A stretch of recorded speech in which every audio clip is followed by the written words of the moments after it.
Hey everybody, Gina Mizell here alongside Moran. It is Wednesday on kind of a chilly fall day at Oregon State. Football practice, season opener for the Beavers on Friday night against Weber State. And first of all, no new quarterback news. Nothing to report there. I asked Gary Anderson if the players know who's going to start, and he said he didn't know. And then Marcus McMarion said he doesn't know who's going to start. So don't know if they're lying or if they're being truthful, but no new information. They're at least consistent. Exactly, yeah, exactly. The story is consistent. But let's talk a little bit about this game now that we're 2 days away.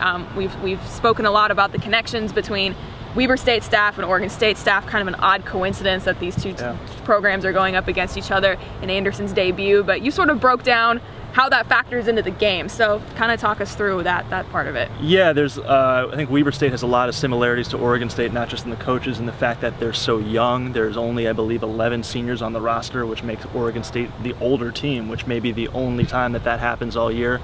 A lot of different pre-snap adjustments and different formations. That's what Gary Anderson said. That sounds familiar. Yep, and that's because that's a lot of what Dave Baldwin's bringing with his new spread. I mean, they're going to make it complicated.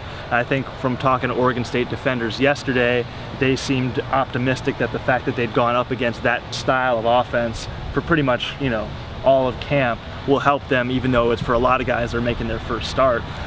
Defensively too, there was some news yesterday, and that's Malik Gilmore, formerly a wide receiver, now a part of that linebacking core. What do you know about that? Yeah, it's interesting. I mean, he obviously is in a situation where he was kind of buried a little bit on the depth chart at wide receiver, and Gary Anderson said that Gilmore kind of basically came to them more than the coaching staff came to him and said, where can I get on the field? And so sure enough, Monday he runs to the equipment room, gets a black jersey, and who knows how much he'll play in this first game, just because the position switch literally happened earlier this week. But that's a spot where he's got some decent size there. He was a big target, and so yeah, we'll see how it all goes from that perspective. But yeah, certainly this defense has a lot of new faces, and now just another new one. Yeah, linebacking core, we've talked about how that's maybe one of the thinner areas, so an opportunity to get him some playing time and maybe fill out that roster a little bit heading into week 1. Yeah, absolutely. Well, again, Oregon State, this was their final official practice of the week. They will have a walkthrough on Thursday, but as always, that's not open to the media and is not an actual practice. And then